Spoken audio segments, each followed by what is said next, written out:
You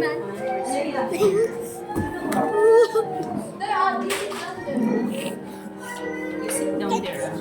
No. Mio. Mio daw. Bring your Bible and Mio.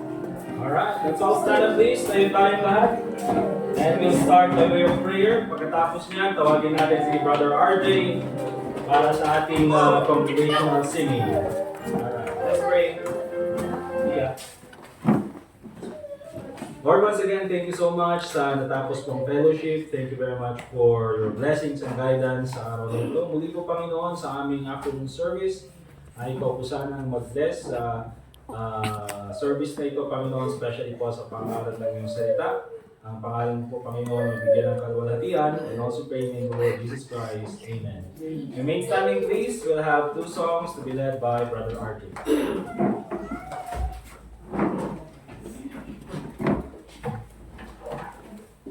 Let's open our songbooks po, mga kapatid. Page 240. The Lily of the Valley. Page 240.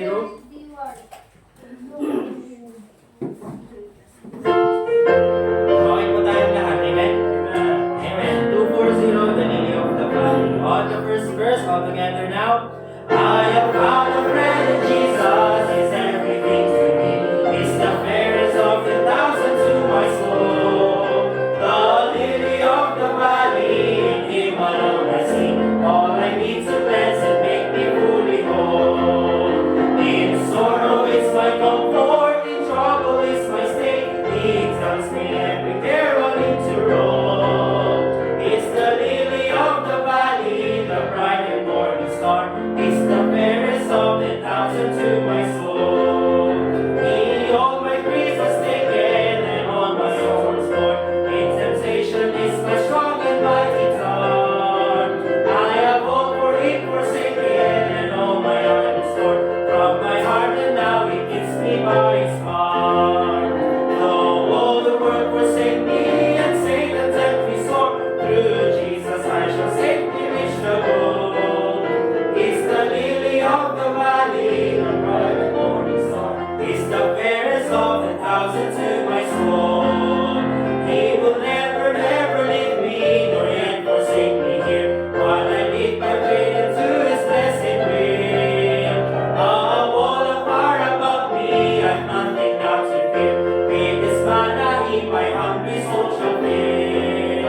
Then sweeping up to glory to see His blessed face, where rivers of delight shall ever roll. He's the lily of the valley, the bright and morning star. He's the fairest of the thousand to my soul.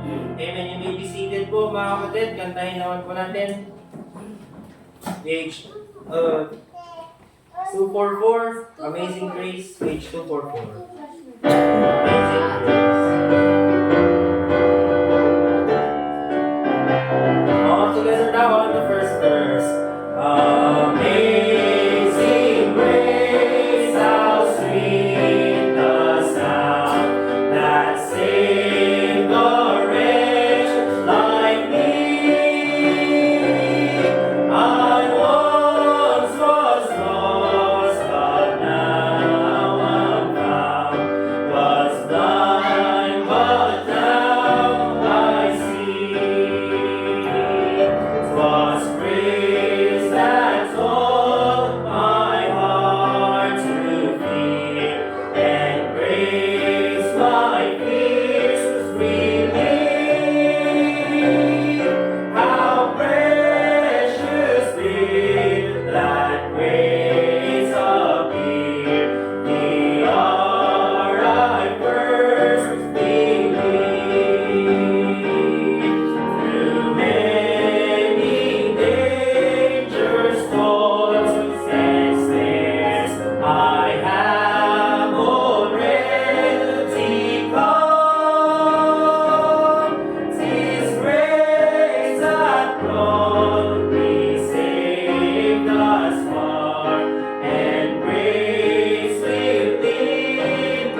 missionary sa Buyagan.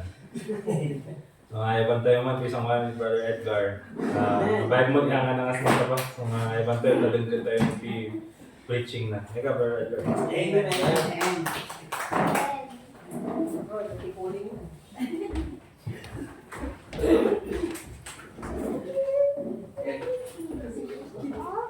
Before we start, tayo muna tayo. Dear Lord, salamat po sa araw po nito at hindi po ay muling pangaral ng salita.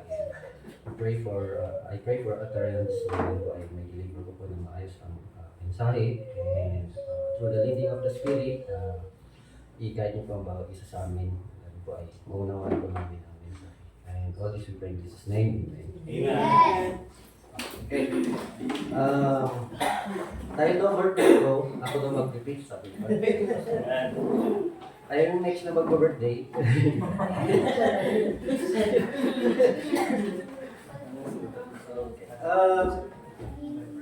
Bali ang pag-aaralan natin ngayon is on Matthew chapter 6. Basahin po natin yung Matthew 6 verse 5 to 7. So ito parang para ma-refresh lang tayo about dun sa importance ng prayer. Okay? Basahin ko na po. And when thou prayest, thou shalt not be as the hypocrites are, for they love to pray standing in the synagogues and in the corners of the streets, that they may be seen of men. Verily I say unto you, they have their reward. But thou, when thou prayest, enter into thy closet, and when thou hast shut the door, pray to thy Father which is in secret. And thy Father which seeth secret shall reward thee openly. Okay. So, dito po natin kukunin yung lesson about prayer. So, ang title nito, why praying is important. Okay. Lalo na sa mga Christians. Kasi tutusin naman lahat ng tao nagpe-pray Pati mga ibang religions pero yung kung kanino sila nagpe-pray, yun naman ang difference minsan. So for us Christians, we believe na isa lang ang Diyos natin. We have the Trinity, Jesus and the Holy Spirit. Okay?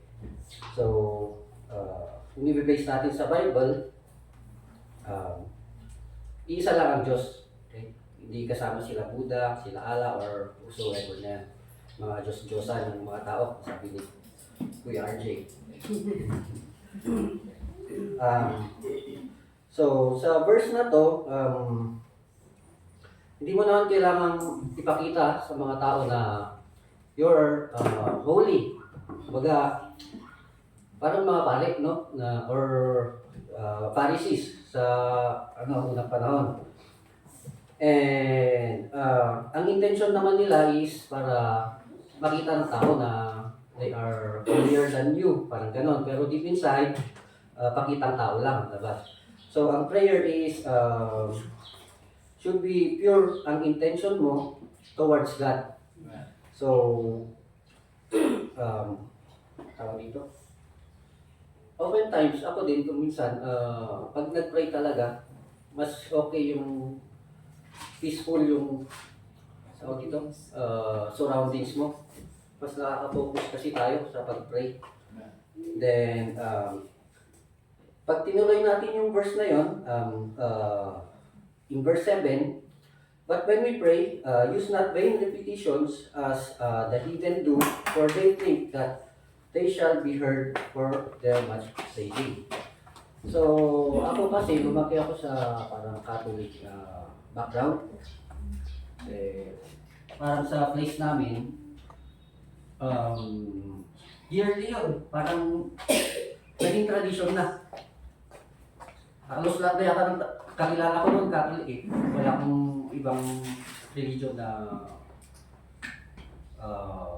kaya yung tradition is pare-pareho, baga, from sa mga bata hanggang sa mga matatanda, pare-pareho ang ginagawa. Yun nga, yung mag-house to house pang mga yan, to pray the rosary. Nabukasan sa ibang bahay, rosary ulit. Hanggang sa kahit tulog ako, kaya kong parang kahit hindi ako nag-iisip, kaya kong sabihin yung Hail Mary. Parang ganon. So, sinasabi ko yun, pero in my heart, parang out of feeling kasi ng tao, you're holy if you, pag nagpre-pray ka, pero yung sinasabi ng prayer na yun is para sa Diyos, walang meaning. Kasi paulit-ulit lang eh. And na-realize ko na lang na nung pasok na ako dito sa church is, o nga, ano ba purpose ng pag-ulit-ulit ng Holy Mary na yun? Hindi ko rin mag-gets.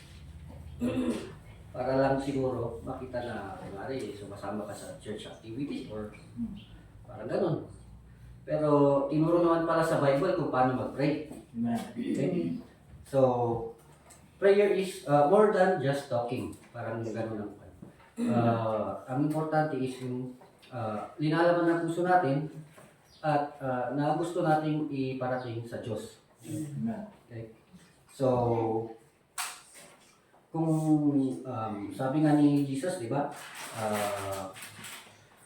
Use not vain repetitions as the heathen do, for they think that they shall be heard in their much saying.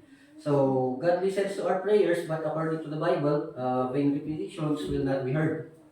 Kasi nga, empty words, kumbaga. And ituloy pa natin sa chapter, verse 6, verse 8. Sabi doon, be not ye therefore like unto them, for your Father knoweth what things ye have need of before ye ask Him. Okay? Bakit pa tayo, sabi nga nila, bakit pa tayo mag-pray kung alam na ng Diyos na kung ano yung pangangailangan natin? Siyempre, especially sa mga magulang, ha? Gusto naman natin ng lambing sa mga anak natin minsan, di ba? Alam natin na kailangan nilang kumain, pinoprovide natin sa kanila, pero of course, minsan, hindi naman magsasabi ang bata kung hindi gutom eh. So, halimbawa, maaga siyang nagutom, alam natin magugutom sila, pero pag nagsabi naman sila, ibibigay naman natin, di ba? So, parang gusto din ng Diyos ng affection mula sa atin. Hindi yung spoiled ba? Kumbaga, hindi mo pa hinihingi, binibigay na. Parang gano'n naglabas nun. So, isang ano din kasi nito is para ang tao kasi kung minsan nakala nila kaya na nila. So, kaya nila on their own. So, para we pray para maibaba yung pride natin. Amen. Sir. Kasi by praying, God reminds us that He is our source of blessings. Ayun. That He is the only one we can rely on. And by praying, yun, keeps us humble. Amen. Okay? So, ang isang purpose ng pag-pray is para nga humility, which is tinuturo din dito sa church natin. Kasi nga nagsiserve din ang bawat isa sa atin, so hindi tayo makakapag-serve if there's no humility. And ganun nga, we believe that prayer is a key to changing a person's life. Yes, sir. Okay? Minsan kasi, depende rin sa pag-pray natin. Doon din natin na susukat ang humility ba? Pwede bang masukat ang humility? or Okay? Depende sa words na sasabihin natin sa kay God. Okay? Alam naman na mag-pray tayo, Lord, gusto ko ng bahay, nauna. Ganun, diba? Hindi naman na yung parang in a humble way. We can pray for whatever we want, pero syempre, pakita natin sa Diyos na we are humble, we are asking, begging, asking for mercy, mga yan. Okay? So, ayan. Paliwanag ba? Then, yun, sabi kasi ni Jesus dito sa Matthew 7, verse 7. And it shall be given you, ask, yung keyword dyan, ask and it shall be given you. Seek and you shall find, knock and it shall be opened unto you. Sabi niya, ito po ay paghingi, hindi po ito pag-utos. Sabi niya, ask. Hihingi tayo. Hindi natin inuutosan ng Diyos pag tayo ang nagpa-pray. Okay? That's right. Amen. So, praying keeps us humble kapag tawag ito, keeps us humble and reminds us to be humble. By praying consistently, we'll give a place before God so that He has time and space to do His transforming work. Kasi hindi naman lahat automatic. Okay. Sometimes kailangan din makita ni God kung ano talaga yung desires ng tao na makakabuti din sa kanila. Ganun. Hindi yung meron kasi yung mga gusto ng tao na pwedeng ikakasira nila. So if we ask for something, lalo na kung malaki, di naman niya ibibigay yan kung siguro hindi pa natin kayang hawakan. Okay? So minsan, which I believe na kung minsan kasi yung ng tao is madaling mainit, kulang sa patience. Pero meron kasing transforming work ang Diyos na gustong gawin sa atin before niya tayo i-bless nung gusto natin. Okay? So, it's either hindi makakabuti sa atin yung hinihingi natin or God is shaping us para ma-handle natin yung blessing na ibibigay niya. Okay? Parang yung mga nanalo ng mga loto, tingnan mo, pagkatapos nun, na hindi nila na-handle yung pera na hawak nila. Nagkautang-utang pa sila pagkatapos. And I believe may purpose ang Diyos sa mga delays or something na iniisip ng iba na bakit hindi kaya sinagot ng Diyos? Panalangin ko.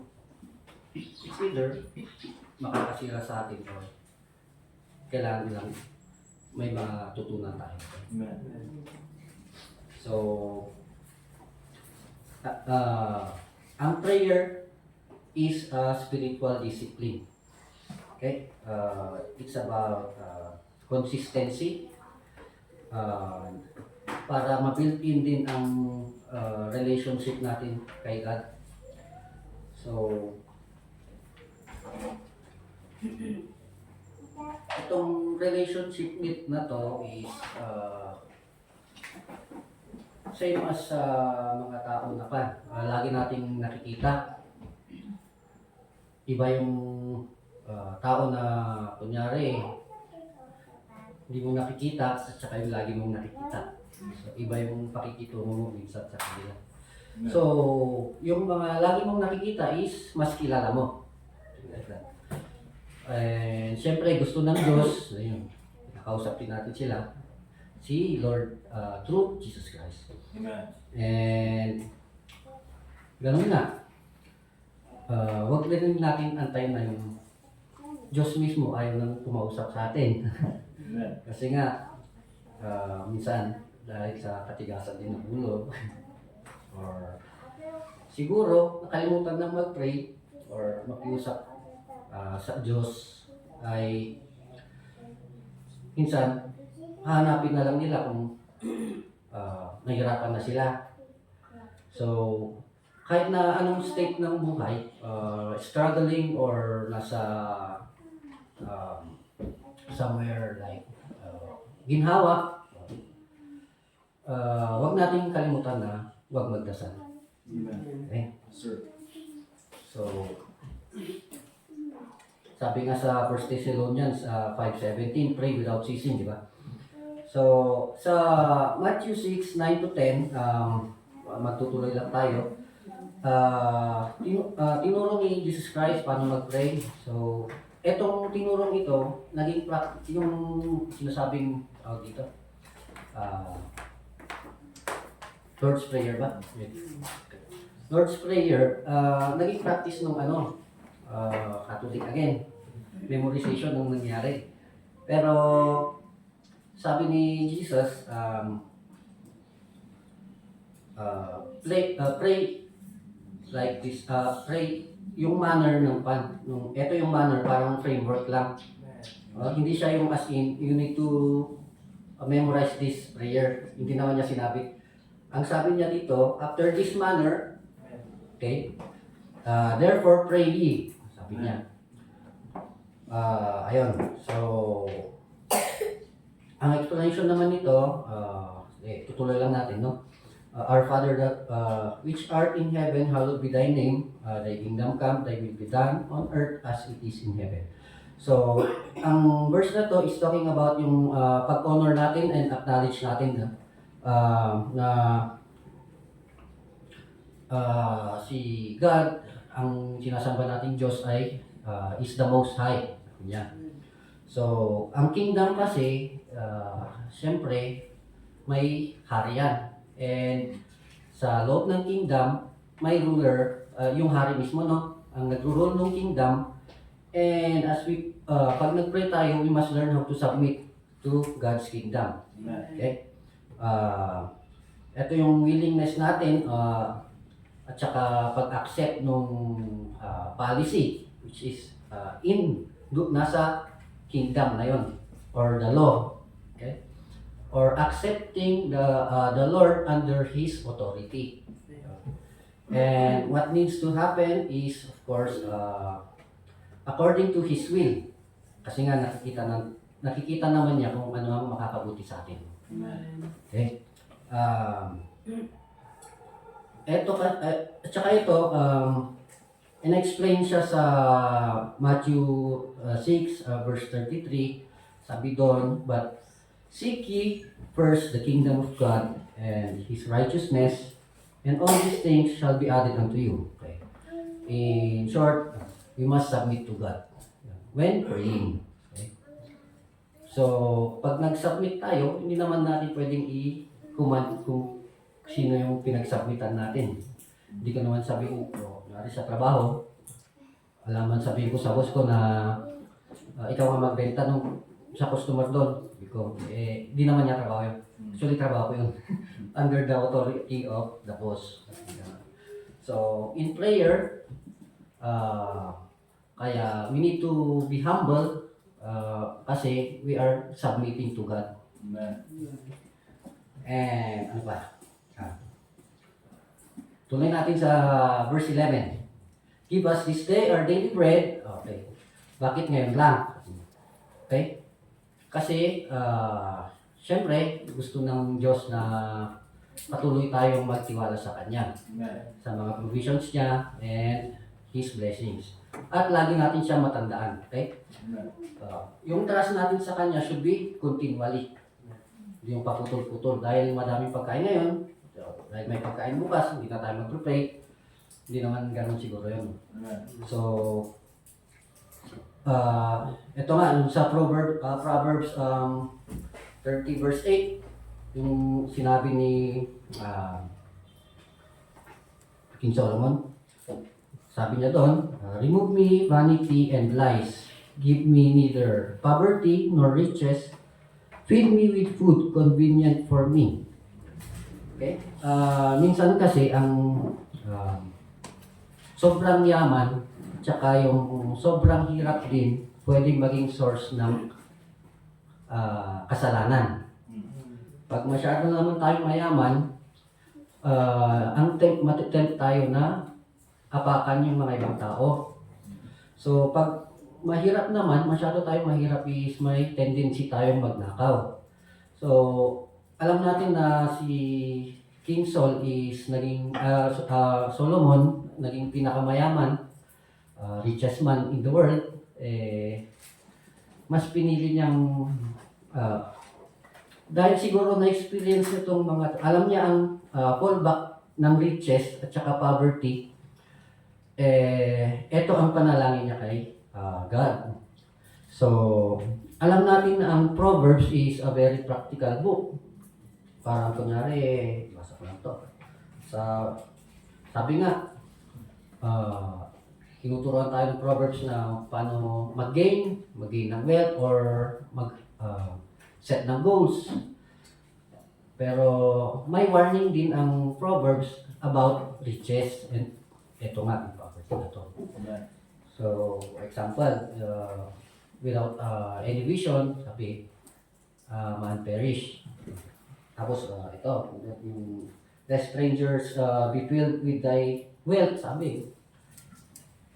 And thy labors be in the house of a stranger, mga yun, yung pag-guard mo ng mga pag-guard mo sa wealth mo. Okay? Kasi ang pagkakaintindi ko dito, noong unang panahon, meron na palang mga scam. Yan. Bless anyone. Lest strangers be filled with thy wealth, sabi niya. May mga scam na pala nung time ni... So, saan na tayo?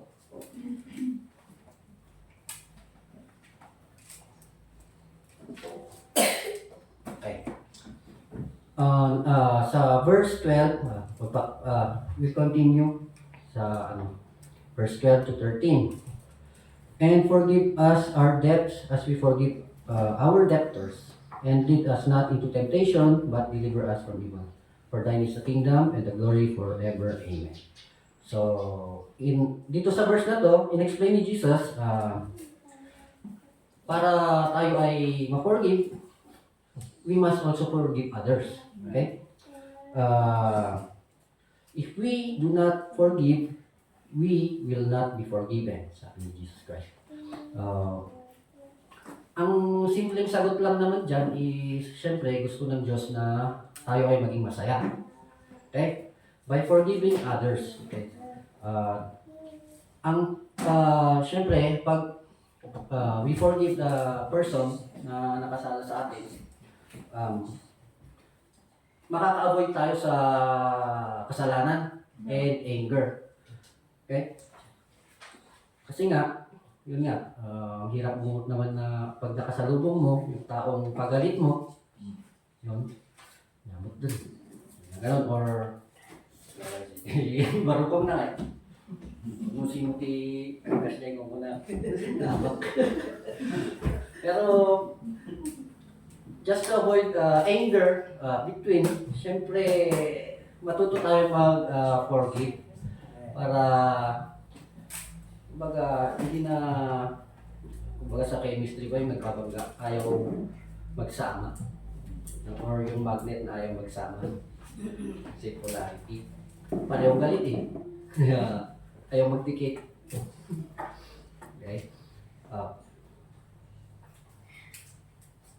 May naalala ako. Siyempre, when we forgive, of course, sabi nga nila, forgive and forget. Pero, siyempre, yung pangalan, wag mong kalimutan. Malala ko kasi nung high school kami, kasi puro lalaki kami lahat eh. May mag-aaway sa campus, then, sa labas, meron yung sinasabi sila fighting grounds ba? Doon, tutuloy nila sa labas. Pero, itong magkaaway na to, after nun, pero after nilang suntukan sa labas, after nun, kinabukasan, best friend na sila hanggang natapos ng high school. Pero syempre, may mga paraan din ang Bible kung paano mag-resolve ng conflicts. Okay? We will, as a church, we will do it the biblical way. Okay. Pero, minsan, yun nga, sabi, forgive and forget. Pero, syempre, huwag mong kalimutan yung pangalan.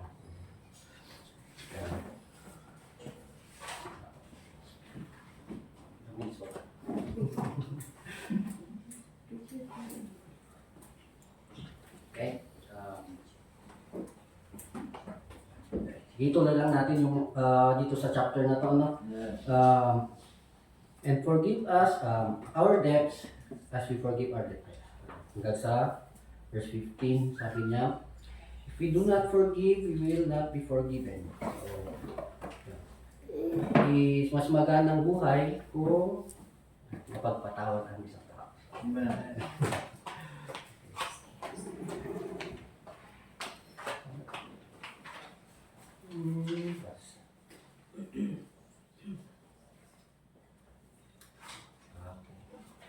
Pagbalik kasi pa yung papel ko. Tamang kinakaman.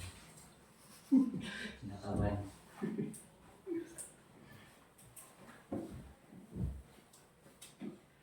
As we see, eto nga, tinitingnan natin yung mga guidelines ni Jesus Christ sa pag-pray.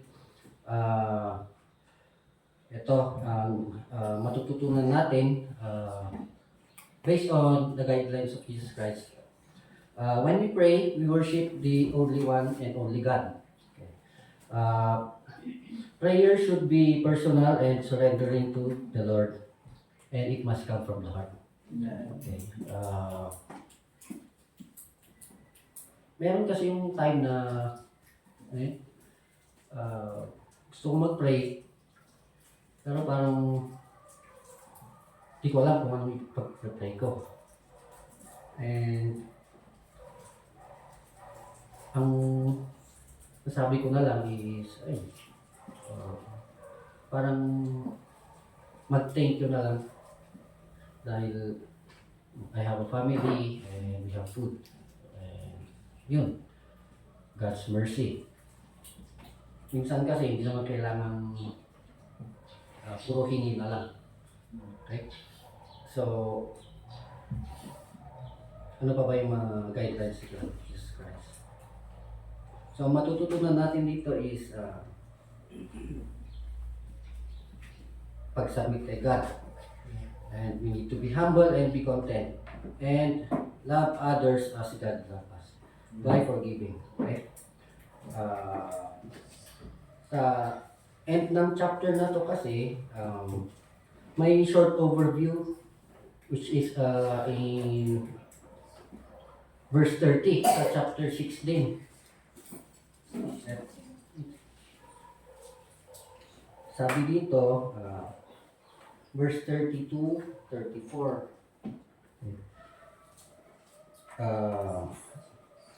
Alam na natin to, wherefore if God so clothe the grass of the field, which today and tomorrow is cast into the ovens, shall he not much more clothe you, O ye of little faith? Alam natin na ang prayer, if we pray, nothing is impossible with God. Kasi nga, kung yung grass nga yung pangailangan ng mundo naibibigay ni God, what more sa atin na mga anak niya. Okay? So, we know that God is accessible all the time, especially po sa ating mga ligtas na. Okay? Kasi nga, we have the Spirit. So, kahit saan, pwede. In between works, pag na-stress tayo, minsan kasi, hindi natin maiwasan sa work yung, sabihin natin, stress. Minsan, parang gusto tayong hilahin pabalik. To the point na, yung tip of the thumb ba? parang ikaw dati parang gustong bumalik, parang gano'n. Kumbaga yung sa cartoons, yung andun si Diablo tsaka yung Angel, yung napapanood natin doon. Pero buti na lang, kung nasave tayo, natutunan natin sa church yung fruit of the Spirit. Okay? Kaya sometimes we need to be reminded of this. Kasi nga, yung fruit of the Spirit, di ba? Love, joy, peace, long-suffering. Gentleness, goodness, yan. Pilit hinihila sa atin minsan pag nasa mundo tayo, no? Kasi nga, gusto nga ng kalaban na yun, yung isang Kristiyano mahulog. Yun lang naman ang goal ng Diablo sa atin. That's right. As Christians, ito yung nagiging struggles natin sa mundo. Dahil nga, under biblical authorities, may mga bagay tayo na di na pwedeng gawin. And sa gulo ng mundo kung minsan, yun nga, parang hinihila tayo pabalik. Buti na lang at my church to remind us of these values. Kailangan natin i-keep in any situation. So, ang isang key kung minsan, actually, may point na aabot tayo na gusto din natin sumagot. Pero, it takes, siguro, hinga lang tayo ng malalim and pray to God. Maawa po kayo sa akin. Mga simple words that will encourage us ba? Yeah?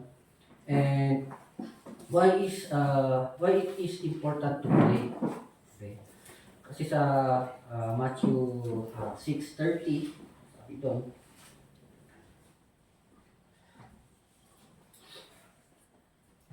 Ito na lang. Basahin ko lang. Part of verse 1. By praying, we establish our personal relationship with God under His authority as a Father through the Lord Jesus Christ. Alam naman natin na no man cometh unto the Father but by me, with the Lord Jesus Christ. And by prayer, we hold on to our faith and keeping our trust in God. By praying, dito natin paano ba Tagalog? We hold on to our faith and keeping our trust in God. Minsan kasi, yung mga pag nanghihina yung faith natin, sometimes may mga ibang Christians na gustong bumitaw, di ba? Pero by praying, ito yung nagpapalakas sa atin para mapanghawakan palalo at mapagpatibay yung faith natin. Okay? In times of, lalo na kung may problema or struggles. And prayer is also a spiritual bond. Okay? By prayer, we also create spiritual bond with, especially to our fellow brethren. Yan. Sabi nga kasi sa Romans 1 verse 9, for God is my witness whom I serve with my spirit in gospel of His Son, that without ceasing I make mention of you always in my prayers. Oftentimes kasi, we seek advice from, naghanap tayo ng advice. So, ang advice kasi kung minsan, usually is, pag naghanap tayo ng advice, it means that we need peace sa, we're seeking for peace. So, sagot sa gusto nating katanungan natin, something like that. Or, kunwari, may circumstance na kailangan natin solve. So, sa church setting is yung minsan, we go to the spiritual people, kung ano ba ang counsel nila or advice na pwedeng isagot sa sitwasyon mo or something na pinagdadaanan.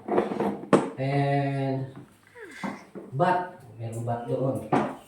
One good advice, minsan naman, kung siguro tayo mag-advise at wala tayong masabi for now, the best advice to a person we can give is to pray with him.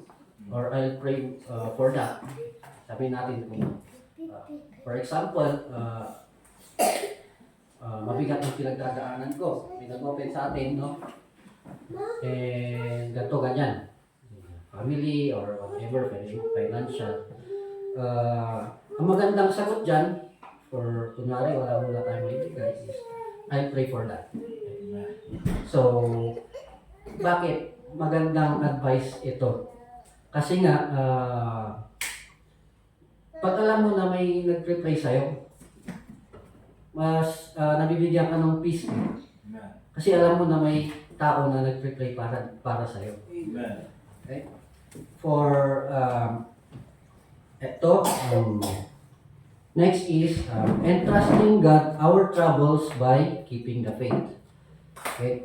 Parang yung nangyari kay Peter, nung tumalon siya sa tubig.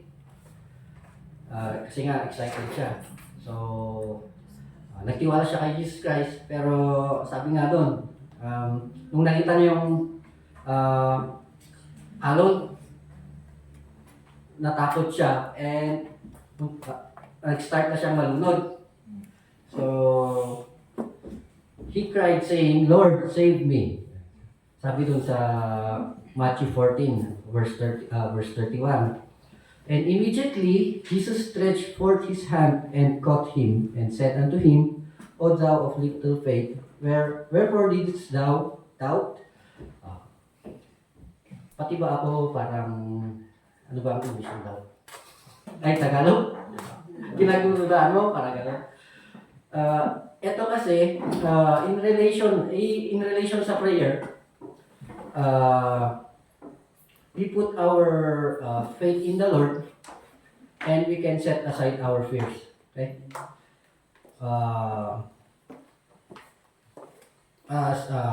By praying is a spiritual discipline too, wherein we can talk to God, our love for Him, and our experience of Him, yung love, grace, and mercy niya, and the wonders of His works, and of course, yung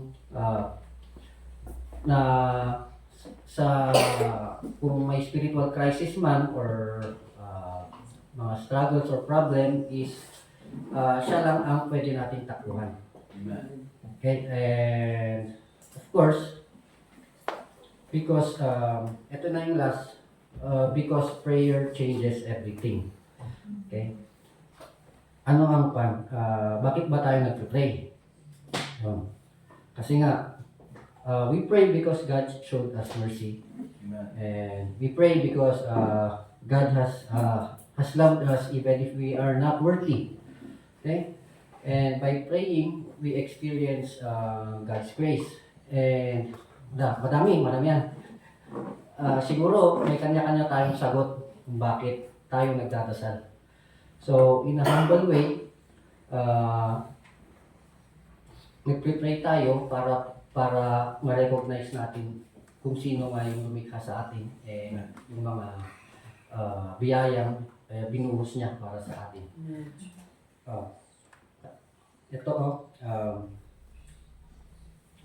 And by praying nga, di ba, we got saved, di ba? Yung sa Romans 10:13, for whosoever shall call upon him, upon the name of the Lord, shall be saved. And if thou shalt confess with thy mouth the Lord Jesus, thou shalt be saved. By praying also, we got saved. Tapos ito, yung nasabi ko kanina, yung sa Galatians 5:22. But the fruit of the Spirit is love, joy, and peace. Love, joy, peace, long-suffering.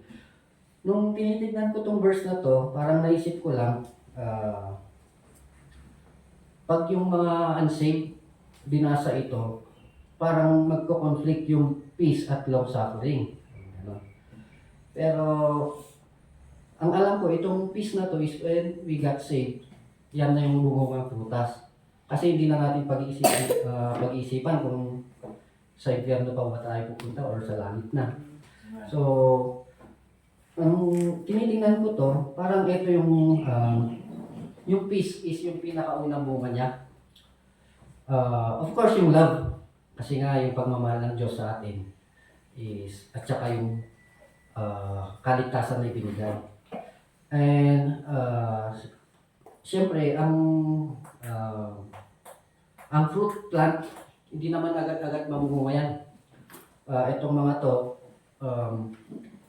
mag-develop sa loob ng church. Wherein we experience, yun nga, yung long suffering, gentleness, goodness, and faith, mga yan, meekness, temperance. Against such, there is no law.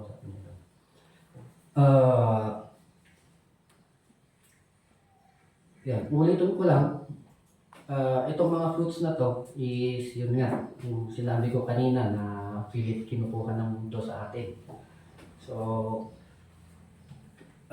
minsan, we need to preserve itong mga to. Kasi nga, magulo ang mundo, then, saan lang ba tayo na-expose sa mga ganitong values? Siyempre sa church. And lalo na kung tayo ay isang parent, of course gusto din natin sa mga anak natin na i-share itong mga values na to, which is natututunan natin sa church. And then, pag uwi is dapat dala-dala pa din natin sa bahay. Of course, sa work, ganun din. Mahirap makitungo sa mga iba't ibang tao, pero we need to yun nga, preserve these values kasi mahirap minsan gusto tayo mahulog ng mundo. Okay? Ano ba? By praying to one another, of course, ipag-pray natin ang bawat isa, and then, ang ganun. By learning how to pray, habit kasi ito eh. Kumbaga, parang sa athlete ba, na hindi yung gagawin mo lang yung best mo in one time. Pero, you need to be consistent. Okay? Kasi nga, ginawa mo yung best mo agad, baka mapilayan ka. So, hindi naman yung tawag mo, hanapin ko.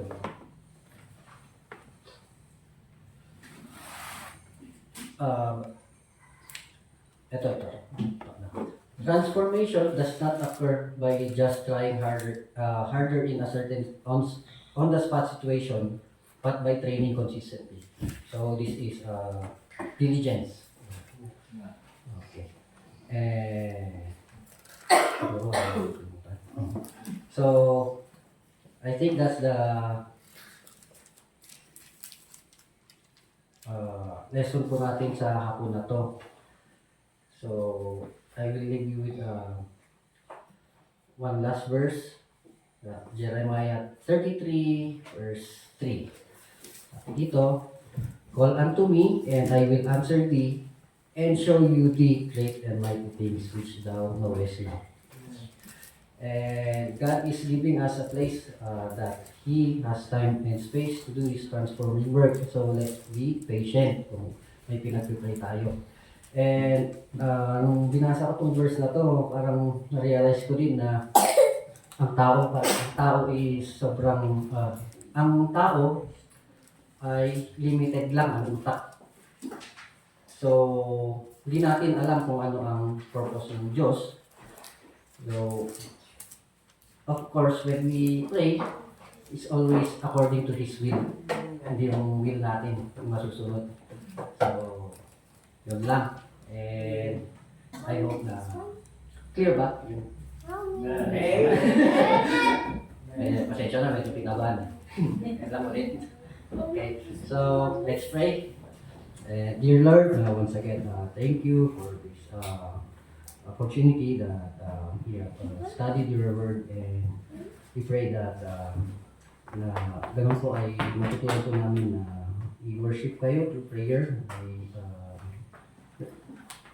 As a habit, we will be reminded that you are the only God as we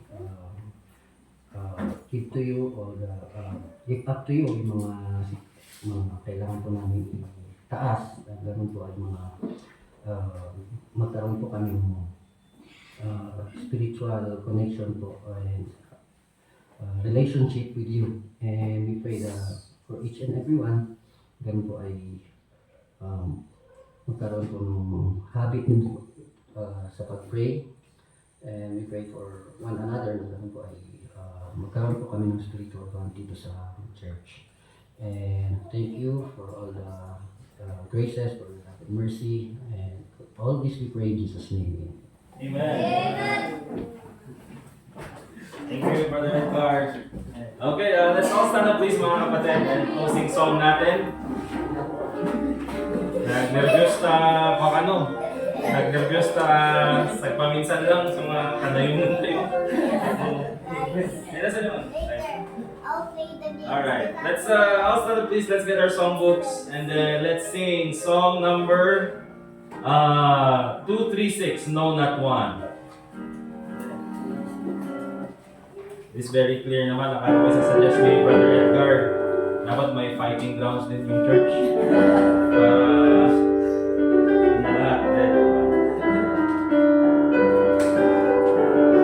Alright, all together on the first stanza. There's not a friend like the Holy Jesus. No, not one, no, not one. None else could heal all our souls' diseases. No, not one, no, not one. Jesus knows all about our struggles.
tayo, okay?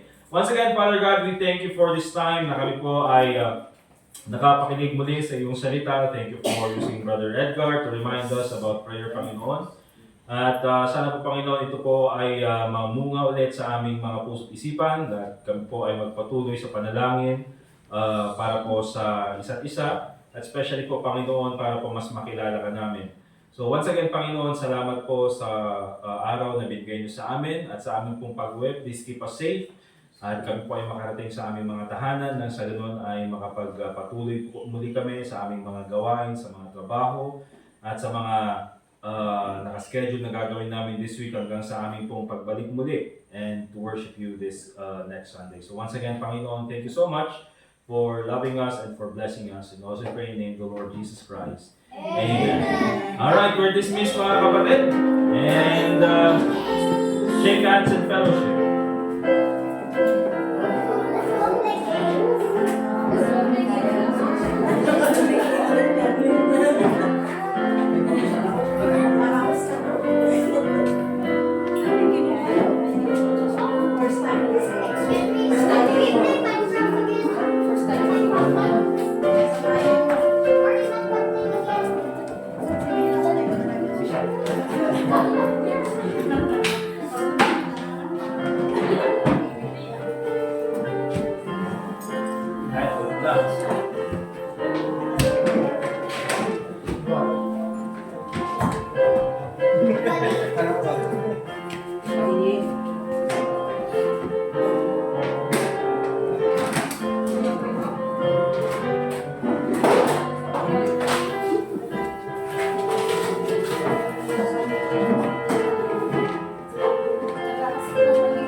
Bye-bye. Sige sis. Bye. Cellphone. Iwan mo na. Iwanan mo na.